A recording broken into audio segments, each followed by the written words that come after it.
Hey there, folks. Welcome to the All Sooners podcast. I am Parker Thune alongside John Hoover. We do this twice a week, Sundays and Wednesdays, breaking down everything Sooner athletics, which, of course, here in the fall, that's a lot of football, especially this week with Bedlam on the docket. Oklahoma State coming to Owen Field to take on the Sooners and try to reverse the narrative of this rivalry, which Oklahoma has won each of the last 5 seasons. John, this podcast coming at you live from Norman and/or Broken Arrow, Norman/Broken Arrow, however you want to consider it. I'm here in Norman. John out there in Broken Arrow. And John, of course, the question that's on everybody's mind this week, Spencer Rattler faces what may be his biggest test to date in terms of defensive strength. Oklahoma State has statistically the Big 12's best defensive unit. Rattler, the redshirt freshman, has demonstrated a bit of a propensity to put the ball in harm's way at times. So, let's start with the obvious. What is your level of confidence that Spencer Rattler can perform to an adequate level against this Oklahoma State defense to get the Sooners the win on Saturday night? Oh, I think Spencer's going to be good. He's facing a defense that is just amazingly experienced. They've got experience at the defensive line, at linebacker, and at defensive back at every level of the defense. So he's going to have to be careful. But here's the thing: this is not quite the pressure cooker that OU Texas is. And if you think back to that game, 92 degrees in Dallas, Texas, in the Cotton Bowl, 25% full. I remember Spencer Rattler coming out and being rattled, for lack of a better word. I remember him, making those 2 turnovers and fumbling a third time, almost turning it over a third time.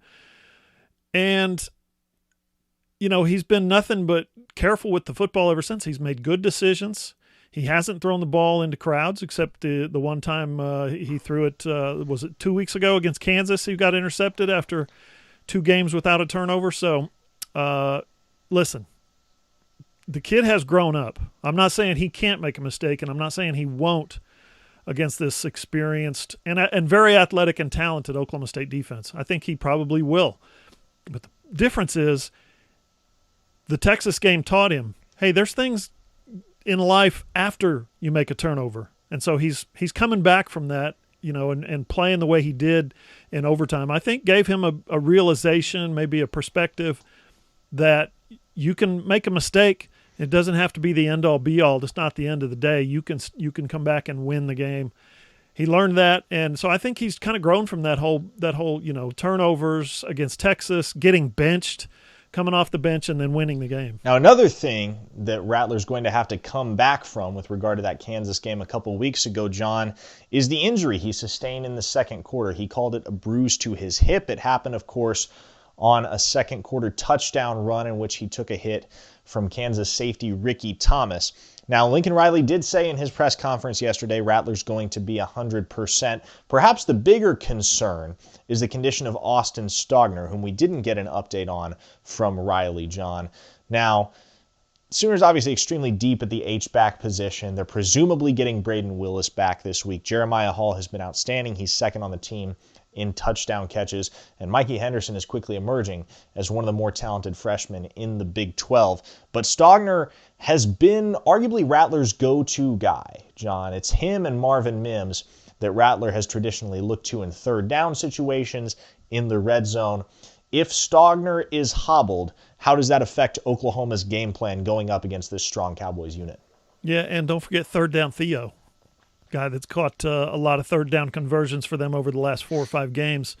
I think it would naturally evolve into other guys getting more footballs, more opportunities. Simple as that. It's not any big secret. The big question for this situation comes with how mobile is he? How mobile is Austin Stogner? Can he move around? Can he plant? Can he cut? Can he get involved in the blocking game and be engaged with a defensive lineman or a linebacker, helping out at the line of scrimmage with what was called basically a bruised knee or bruised knees. We don't know exactly which one or if it's both. So I don't know. We'll have to. That'll be something that that we'll have to wait and see how it evolves. But I think that also could mean more without Stogner out there at the H-back kind of planted. That could mean more opportunities for Jeremiah Hall, who you mentioned, in not necessarily a receiving role, but think of him more as a fullback, and that means more carries for who? Rhamondre Stevenson, which is kind of the equation. If you're Lincoln Riley, if I'm Lincoln Riley and I'm putting this game plan together, everything starts with Rhamondre Stevenson, getting him the football 22, 25, 27 times if necessary, and letting him control the line of scrimmage. Now, does that mean Stogner? If Stogner's out, that means more snaps for Hall and Henderson and those guys. So we'll see what Braden Willis' situation is, and Jalen Conyers and guys like that who haven't been around, haven't been on the field. So we don't know how it's going to play out. But yeah, I think listen, the game plan calls for Rhamondre Stevenson no matter who's playing H-back. Yeah, you're certainly right about that, and it really should start with Stevenson, given how strong he's been in the run game over the past 2 games since returning from suspension. Of course, 5 total touchdowns on the ground across those 2 contests, and we'll talk more about Stevenson a bit later on. But let's talk now about this Cowboys defense more in depth, John, and I know you love what they bring to the table, especially in terms of their more high-end, high-ceiling skill position players in that defensive backfield. So going up against a guy like Spencer Rattler and going up against a team in Oklahoma and a coach in Lincoln Riley that brings such a unique play-calling style to the table and can beat you in so many different ways. What's the key for Oklahoma State on Saturday night? What do they need to do in order to neutralize the Sooners' offensive attack, be able to turn this game into a defensive struggle, and eventually put themselves in a position to go blow for blow with Oklahoma for 60 minutes in this contest?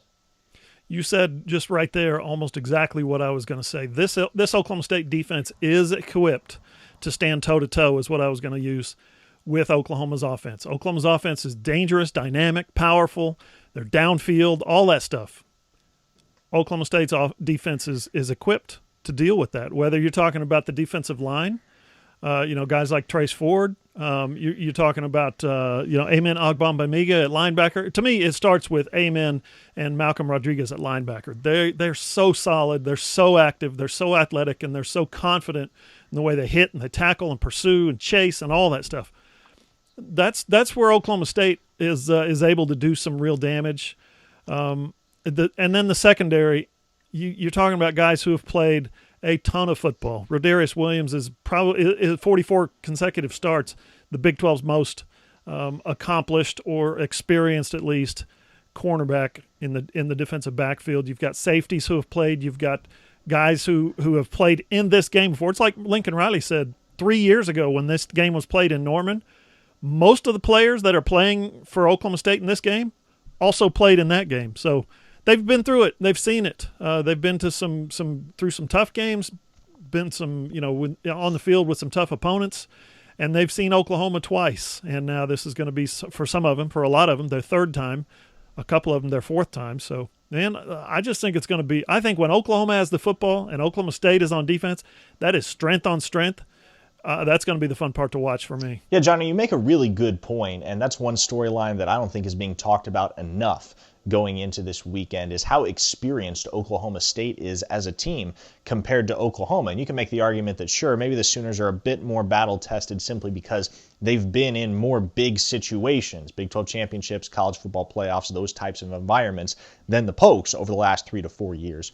But in reality, there are far more upperclassmen across the 2 deep for Oklahoma State than there are for Oklahoma. There are guys that have been in that system for a period of several years under Jim Knowles, the defensive coordinator on that unit specifically.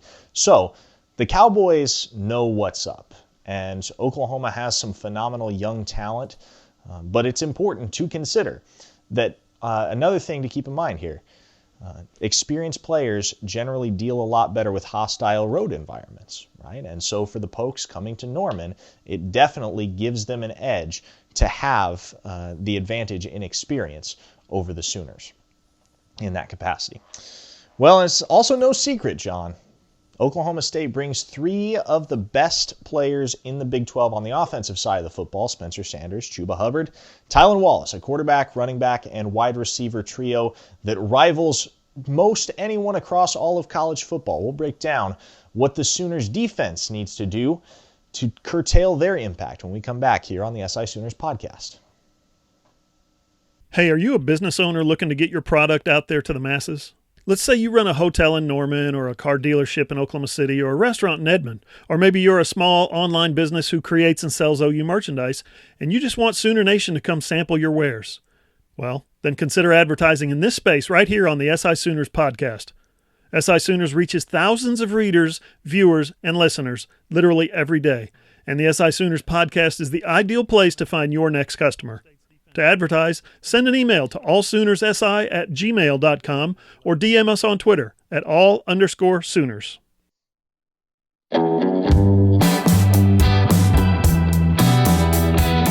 Well, you can keep up with all the content that we're pushing out throughout the week at SI Sooners over at allsooners.com. You'll find plenty of stories, videos, and of course this podcast, in addition to plenty of other content throughout the week from myself, from John, and from several of our other contributors, Caroline Grace, Kemper Ball. But we've got stuff coming at you every single day, John. 4 to 5 stories at least per day throughout the course of the football season. You can follow John on Instagram at John E. Hoover. You can or Twitter. Follow me at Parker Thune. You can hit John up on Facebook, John E. Hoover Media. And for those of you that are watching the podcast on his YouTube channel, that is John E. Hoover Media as well. And if you don't watch it over on YouTube, you might want to go and check that out.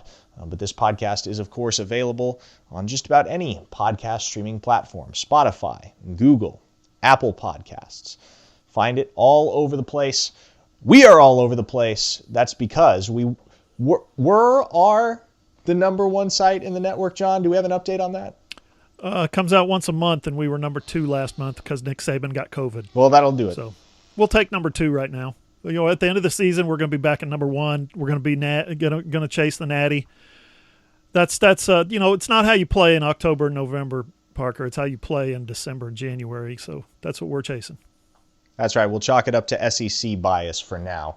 Well, John, I want to start this conversation regarding the Oklahoma defense here on the SI Sooners podcast with the secondary, because let's face it, if Tylan Wallace is a go on Saturday, which it looks like right now that will be the case, if Tylan Wallace is a go, that is the single biggest matchup nightmare that the Sooners will have to face all season, because when Tylan Wallace is healthy, he is the best wide receiver in college football. And obviously the bread and butter of this offense is Chuba Hubbard. We'll get to him in a second.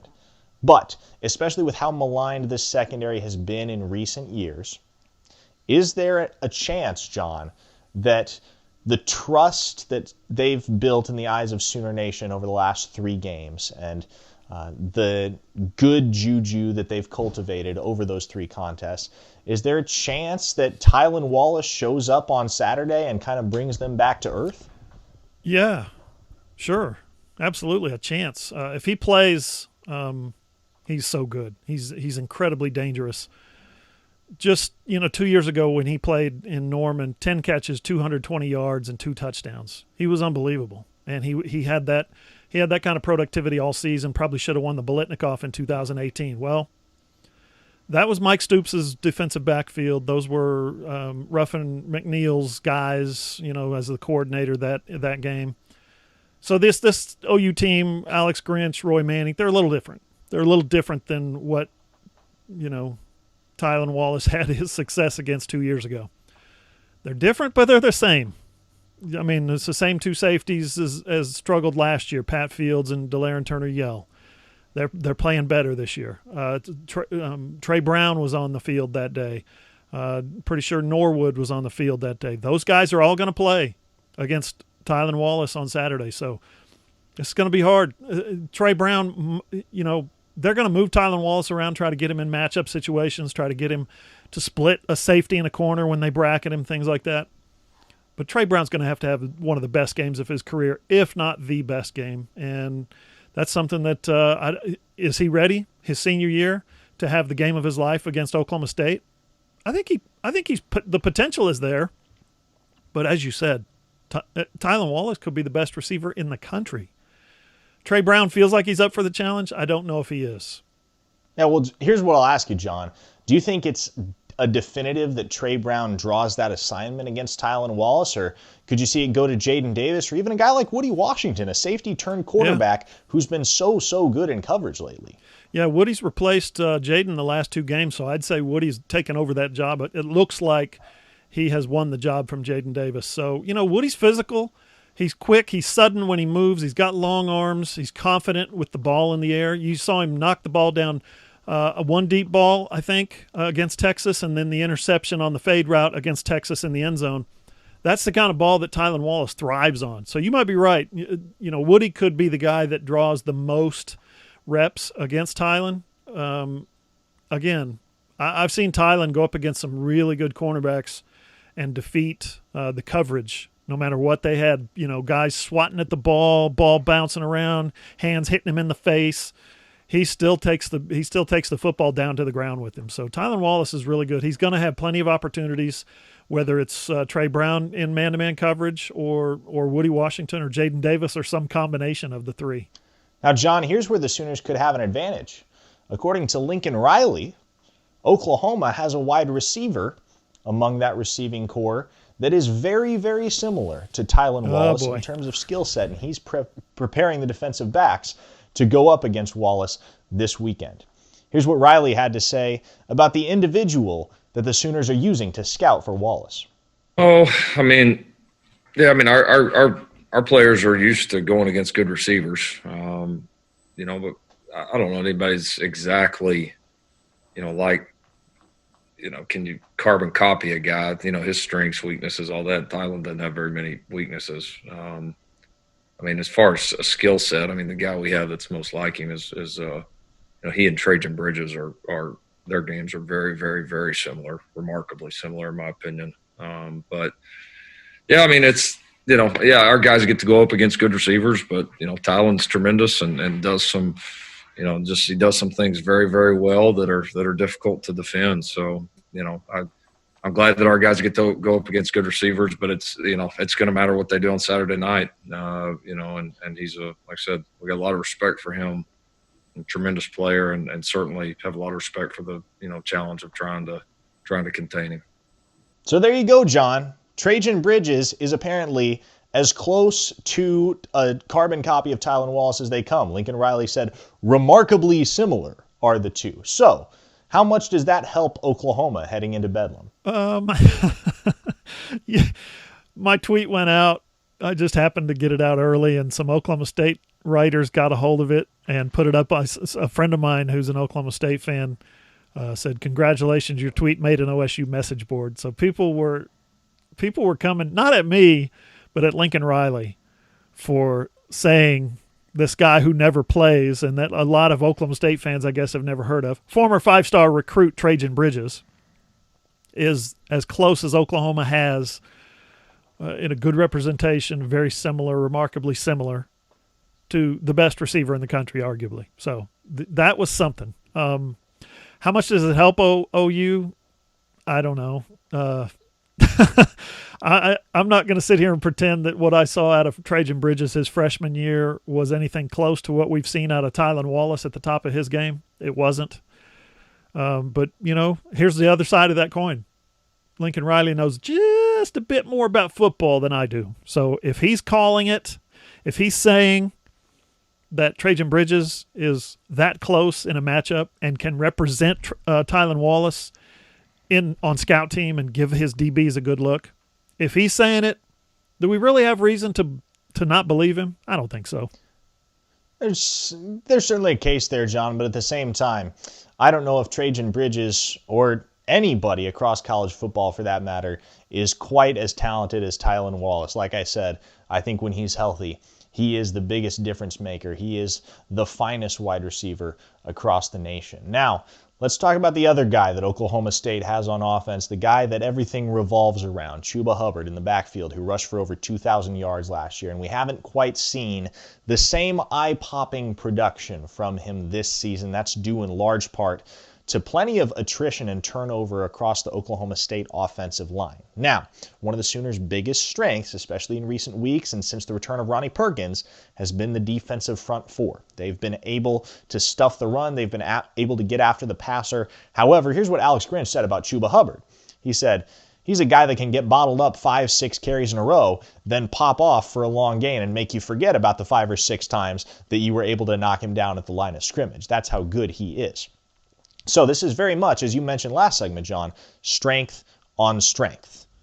What does Oklahoma State have to do to overcome the Sooners' strength in that area? And on the flip side, what does Oklahoma have to do to overcome the Cowboys' strength? Yeah, that's good. Good question, Parker.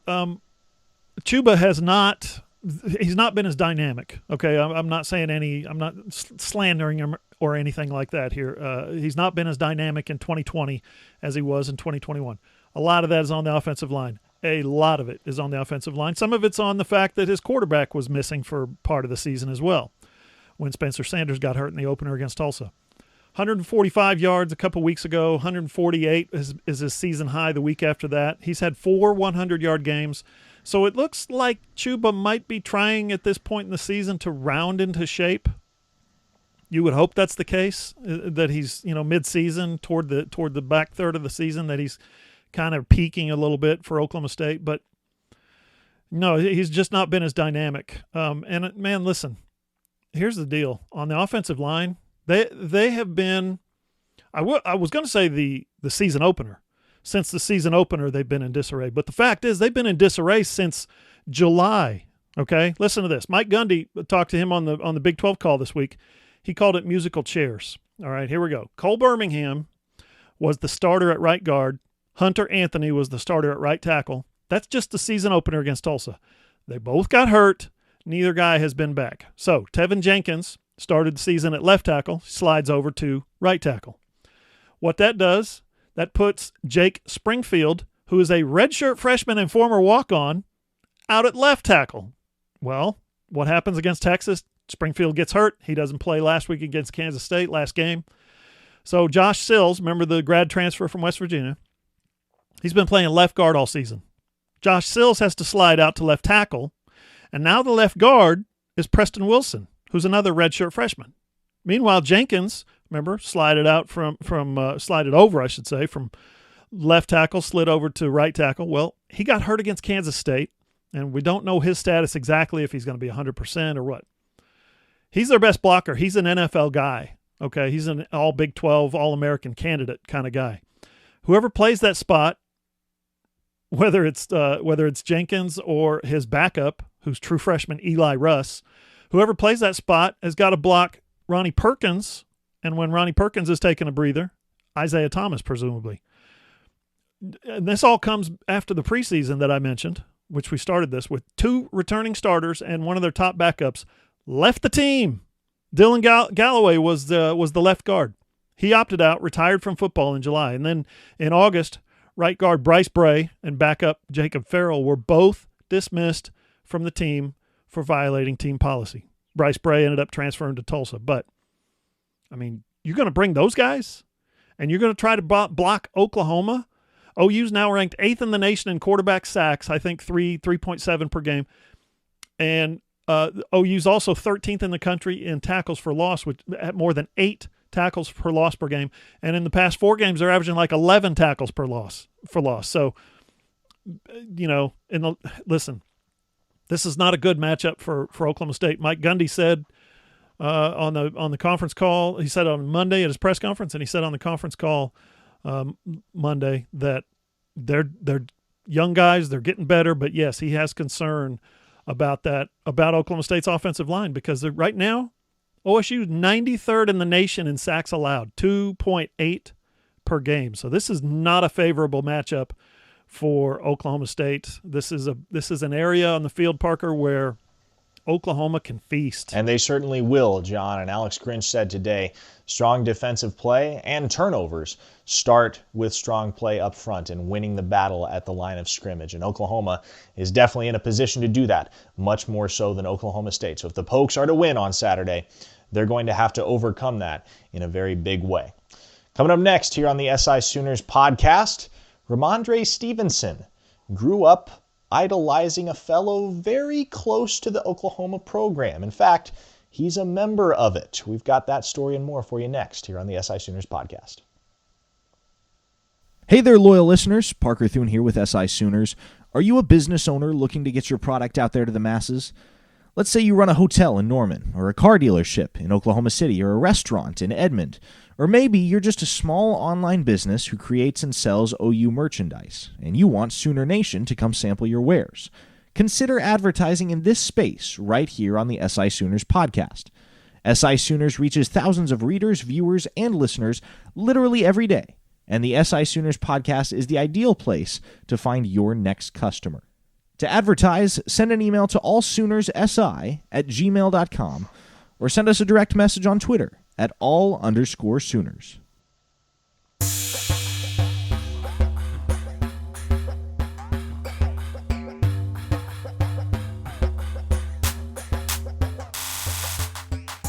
John, we gleaned a very interesting tidbit from Rhamondre Stevenson yesterday in his Zoom press conference. Come to find out, Stevenson grew up a Dallas Cowboys fan, which means in his early teen high school years, he grew up watching DeMarco Murray, who's now his running backs coach at the University of Oklahoma. And he admitted that he was a little bit starstruck when Murray accepted the job this past offseason to come to Oklahoma, having grown up watching Murray become the offensive player of the year for the Dallas Cowboys. That was a season he said he remembered very vividly. It was very complimentary of the way that Murray runs the ball. And I think it's pretty clear, John, you can see Murray's influence in the way that Stevenson carries the ball.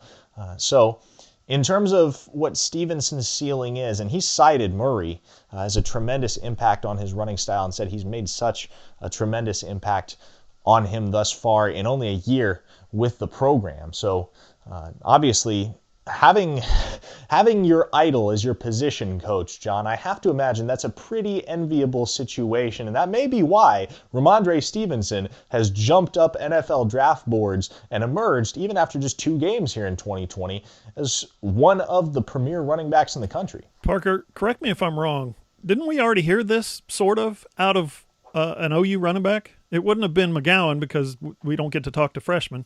Didn't TJ Pledger say pretty much the same thing when he found out he was that DeMarco had been hired? His family started texting him and tweeting him and calling him saying, "Hey man, your coach is now DeMarco Murray." Am I misremembering that?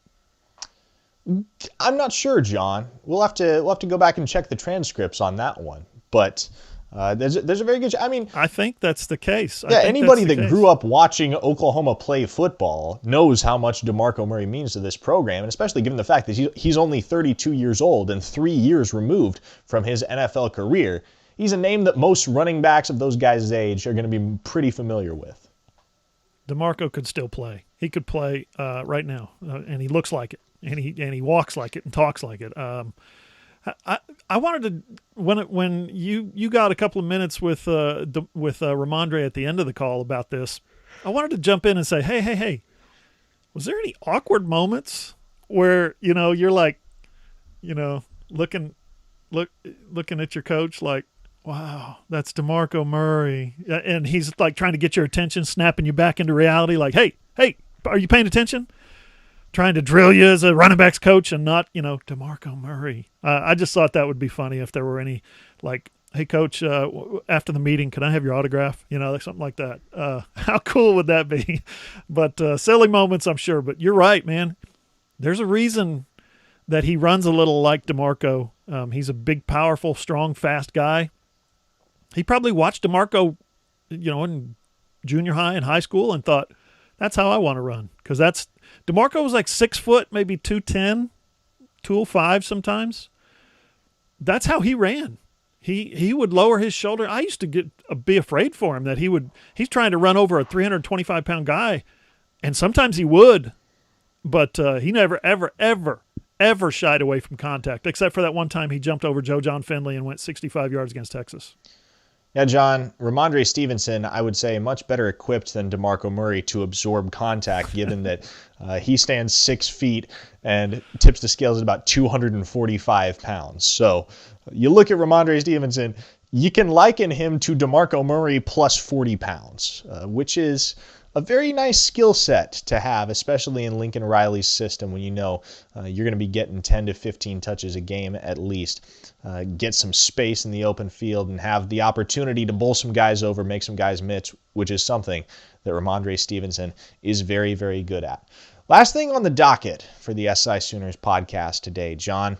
Just found out earlier this afternoon that Texas and Kansas, who were scheduled to play this Saturday, have postponed their matchup until December 12th. And we continue to see a widespread sweep of COVID cancellations and postponements across college football. John, it seems like the pandemic is starting to surge back and start to affect the college football schedule a lot more than it was even at the beginning of the year in weeks 1 and 2 when we saw quite a few cancellations. Now, it hasn't hit the Big 12 as hard. It seems like the SEC and the Big 10 have struggled more with the pandemic in recent weeks than other conferences, and some of that is to be expected just by virtue of the fact that they were late to the game in the reacclimation process and getting their season off the ground. So there was going to come a bump in the road for those conferences at some point. But I want to ask you, John, is this going to start to wreak havoc on the Big 12's schedule for the rest of the year and potentially the race for the championship? If, say, you have a team with only 9 games on their schedule at the end of the year versus one that has 10, and what kind of chaos and what kind of impact could this have on a Big 12 championship race that is every bit as crowded as it could possibly be at this point? Yeah, how does it get more convoluted than what it is right now?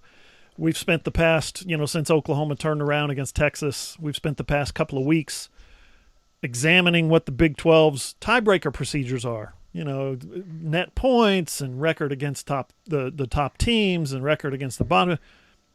None of that may end up mattering because you could be going on straight win percentages. When, like you said, one team plays 9 games and another one plays 8 or 7 or 6. I think most teams have gotten 6 in already, but man, it's too bad that this is going to cloud things and cause controversy. I saw where Bob Bowlesby told Kirk Bowles from the Austin American-Statesman today on their podcast that I think 4 of the games that were delayed in the SEC last week, the teams were coming off of an open date. Big 12 just had its 3rd open date, where 6 teams had last weekend off and 4 teams got to play. Well, this week, 4 teams are off, and the other 6 that were off last week are now playing. This could be the thing right here, where you've pinpointed it down to,